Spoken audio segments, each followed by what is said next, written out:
I built the speaker from the hit TV show Severance I've got the board. and took it to the REAL Lumon building to see what would happen. In this video, I'll show you exactly how I built it and how people reacted. So to start this build, I found an amazing 3D print model by Kiwi Models. Definitely the best I could find out there that looked as close to the real thing on the show as you can get. The challenge I had was not with the model, it was with my printer. And that's where this story begins.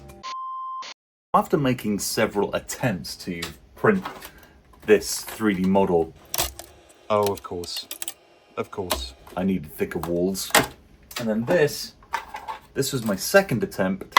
That feels much stronger, but I'm now on my third and it's printing right now. The challenge, however, has been printing these grills. My printer just is not good enough to do this in any kind of level of quality, as you can see here. I took the original model, I then managed to get a screen grab of a flat face of this model. I then put it into my laser cutting software. I'm gonna have to make sure that I've sized this properly, but I think that's gonna work. So I'm ready to cut this, and as always, I begin by using some just craft paper to see if the cut is gonna be okay. So this is my first attempt. Gonna give this a go and see if my sizing and all the measuring and everything actually fits. The worst thing about doing this too is I've got this vent pipe which works great, but it has to go out the garage door, and the garage door has to be open, and it's freezing. It's a cold day. It's actually incredibly satisfying watching this cut these tiny little holes. It looks good. It's obviously going to take a lot longer when it cuts it in the wood, but yeah, it's looking good so far. It's just the size. Just realizing that probably what I should have done is rather than have it cut everything, I should have just had it cut the outside. Oh well, you know, live and learn. Okay, this is the moment of truth here. Now that's cut beautifully, but will it fit in here? Oh, you beauty, look at that. That's fantastic. I actually really like that color combination. Look at that. That looks very, very 70s in era. But yeah, I mean, literally go ahead and cut that now. The only thing is the depth. That's obviously only a fraction of a millimeter thick. The ply is going to be a little bit taller than that. So the issue may be, oops, get my fingers in here. The issue may be just the height of these pieces. But, you know, we can work with that. We're good. Great, let's try out the ply. That's going to run for about 20 minutes, I think.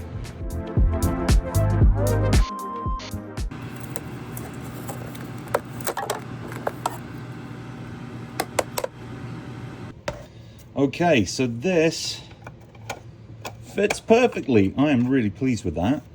And actually, it's not too deep, so there's still a bit of a recess like there is in the show. But now I'm going to have to paint this so it doesn't look like a piece of wood.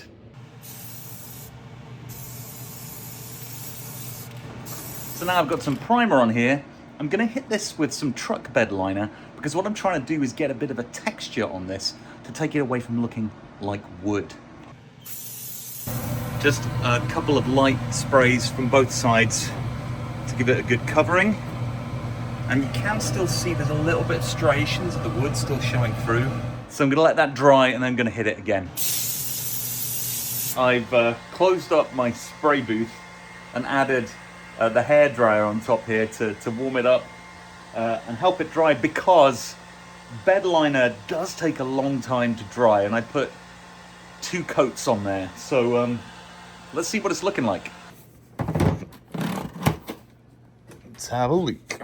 Well, it's been in there for about an hour drying, but as you can see, there's still some tackiness, particularly I guess on the edges where it's a bit thicker. So I think this is just one of those things I'm going to have to leave overnight. And then we'll progress today. Now, even though this 3D print has come out very well, there's a lot of striations and other lines in it. So I've got to make it beautifully smooth. Most of the project work that I do is creating quite used looking props that have been bashed around and been through a lot in their lives. This is a whole different challenge for me because I've got to make it look brand new.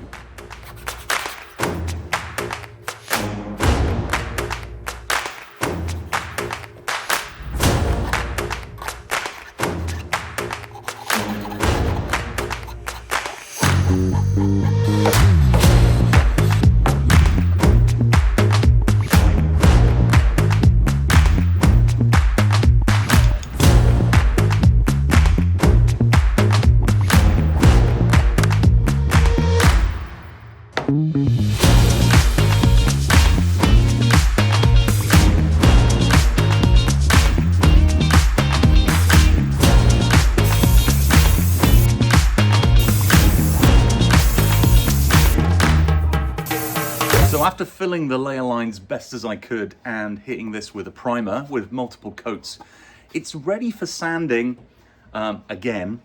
But there are these little, see these? I don't know if you get these when you do your 3D prints. It's where basically a couple of layers kind of open up because they obviously haven't adhered to each other properly. I've got a couple on this side. I need a better printer is what this is telling me, because this process would take a lot less time if I had a more accurate printing process. But I'm going to give this a sand now, and I'm going to try and fill some of these little holes after I've done the sanding, and hopefully this will be ready for some paint.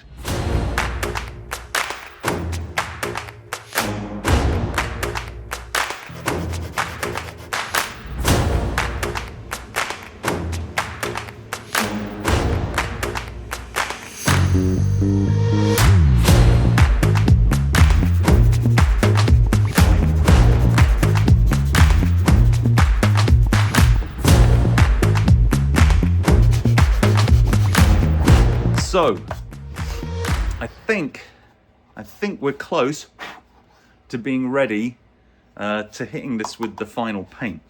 But before I do that, I'm going to go back to the grill because I want to talk about something that I'm going to use to make the grill come to life. So the grill here, as you can see, has now dried, and it's got that. There's a little bit of an issue here, but the paint will take care of that. But I've used the bed liner, the truck bed liner for this to give it a kind of texture so it wouldn't look like wood. Now the issue with the truck bed liner is that it is designed to be waterproof and resilient and resistant to various things. So if I want to spray a color on this, because the grill is not black in the show, it is a kind of blue. So if I'm going to spray on this, I'm going to need something to help the spray paint adhere to this surface. And that is this cool stuff here. This is an adhesion promoter. And what it does is basically creates a layer on almost any surface, if it's smooth plastic or even the metallic surface of a car, to enable a layer that allows you to spray on it or use glue on it. So I'm going to use this to help adherence to the truck bed liner. So when it comes to the color of the speaker, this is a still from the show. And as you can see here, they've gone for, and this is a whole conversation to be had, perhaps in a different video or a live stream, about how cool the color palettes in Severance are. They've gone for this very kind of classic, I'm gonna say 70s type vibe to the color scheme. So this slightly blue color here, and then an off-white for the outside. This would have traditionally been made out of a material in that era called Bakelite. Now, of course, Severance is very nondescript about what time period it's happening in, because we've got mobile phones and then incredibly 70s looking clothes and you know, stuff inside the building, and those are all very cool and very specific design choices. So I went out today to Ace and I looked for some paint, and this is what I found. So this blue, I'm pretty happy is a good match. And then this off-white. Now this might be a little bit too creamy looking, so I think it's gonna pop on camera. So I'm gonna hit the grill with this color, and I'm gonna hit the outside with this color, and we're gonna see how it all comes together.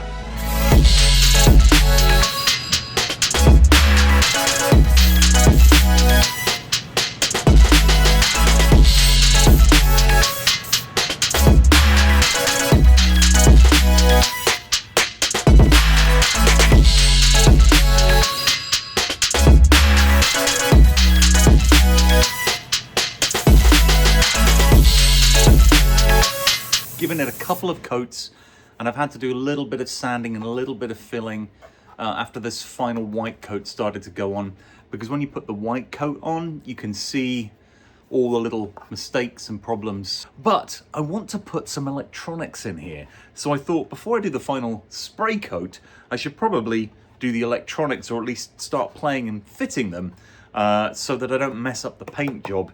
So my plan is to put a speaker in here with a little button on the back here. In the show, a cable comes out of here, but I'm going to put one of these little buttons. I'm going to put one of these buttons inside here, so that when I'm carrying this, I can press the button on the back and it will play sounds from the show. How am I going to do that, I hear you ask? I'm going to do it with this little MP3 player, which you can load content onto. I've used this before when I've done stuff with my Proton Pack, particularly the sound effects and everything on here were done with this little MP3 player. And the beauty of it is, you just connect this thing to a computer using this little slot here, and then you can drop files onto it, and it will play those files on the speaker every time you press this button. So I'm going to put some batteries in this thing, plug it into the computer, and put some sound files on it.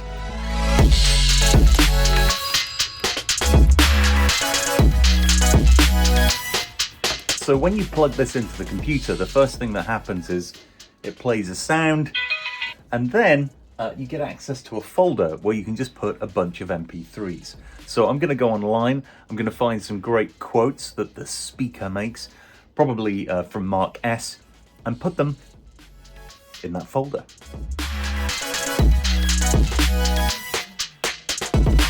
Hi there. You on the table? I wonder if you'd mind taking a brief survey. I've got one more thing to add. I want to put this little camera inside so that I can record what's going on as I'm walking past people with the speaker. So I've got to figure out how to get this camera and that MP3 player inside there and have it all stable and work. That's going to be a little bit of fun, I think.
Okay, it's together.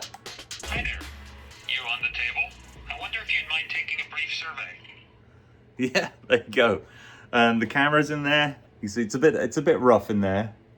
As always with these things, I'm in a bit of a rush because I need to literally use this tomorrow.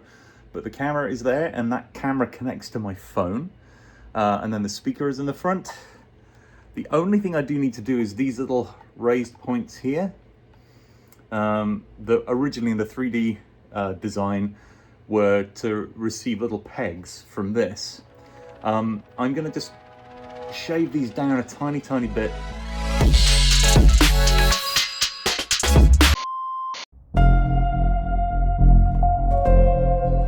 This is the Lumon building. I am appropriately dressed for some macro data refinement.